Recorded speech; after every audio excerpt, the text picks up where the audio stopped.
it's one of the reasons we liked the term victimhood culture better than social justice culture, is because we didn't think of it as something just confined to the left. We thought that it's in its most extreme form among the campus left, the activists on college campuses presently, but it was something that other people were adopting, kind of these kinds of appeals to victimhood. So we wrote about, I think his name was Tal Fortgang, and it was a student at Princeton who wrote an article. He was kind of playing off of the idea of check your privilege. This is what's often told to people, check your privilege. And he wrote this long article talking about like all the hardships his family had endured. So they had, kind of escaped, the Nazis and all this kind of stuff.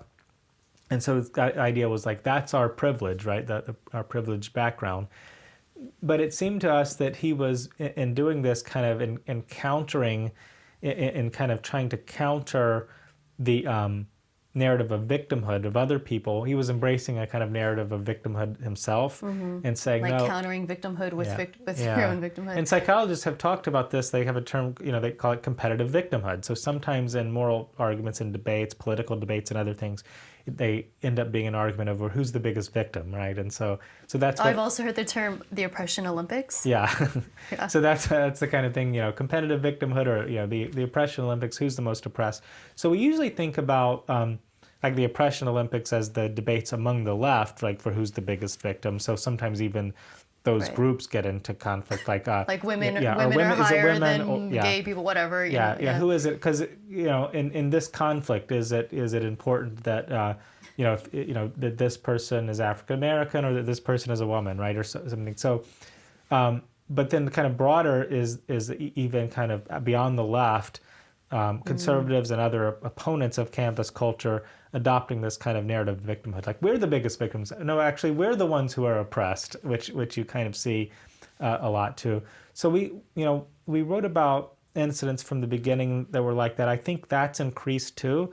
I think, there's another reaction too, but one reaction is on the right is to say, no, we're the ones who are oppressed. We're the real victims, to get into this kind of competitive victimhood where you adopt the victimhood culture yourself.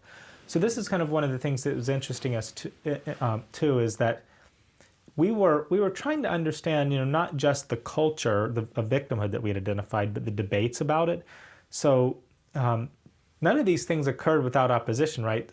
Outside of the campuses anyway. Once they get attention, like the incident at Yale or at Evergreen State, they become incredibly, hugely controversial because dignity culture is still dominant, right? And so outside of the, the campus activists and even the campuses themselves, people see this and they react. So we saw like the debate about microaggressions, all these other things, as a clash between dignity and victimhood. So we kind of thought, well, that's the main thing that's going on. And it's a way to understand it. It's a clash between the older culture of dignity and the new culture of victimhood. But then we are noticing, though, that a lot of the opponents of what we were calling victimhood culture, the people criticizing the campus activists, were not really appealing to older ideas of dignity. Most of them still were. But you had people who were doing this kind of competitive victimhood thing, kind of, we're the victims ourselves. But another reaction was to kind of reject dignity in favor of like actually embracing being offensive. This is the kind of thing you might get from Milo Yiannopoulos or somebody like that, right? That and people talk about triggering the liberals and things like that. Or the idea was... Melt the snowflakes. Yeah, melt the snowflakes.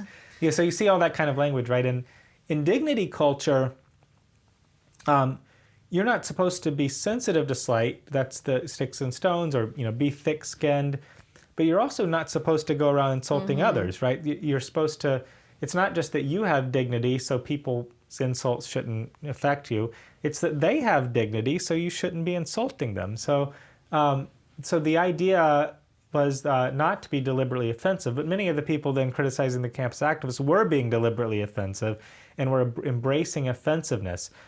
And more extreme is something like the alt-right, and kind of Milo's maybe on the edge of this or completely too, but where people actually embraced white nationalism and these kinds of things, where they're actually kind of, it's sort of, sort of the opposite, right? Where the victimhood culture, they're concerned with the people who are oppressed and kind of targeting those who they see as oppressors. But then, the usual reaction was like, that's not, the framework, for analyzing everything. But then the kind of alt-right reaction is, oh, the framework's good. It's just that the oppression is good too, and we'll continue that. That where they're siding, directly with the oppressor groups, which is, something that should concern people. I think we might the reaction to victimhood culture might be something worse than victimhood culture. So it's and you see some of that in mainstream politics, but you see it even more on the fringes. But something that seems to be growing for its own reasons. But one reason, not the only one, is that it seems to be, to some extent, a reaction to victimhood culture, embracing some of the same ideals, but not having the same, but having different enemies. Mm-hmm. Hey everyone, thanks so much for watching the episode.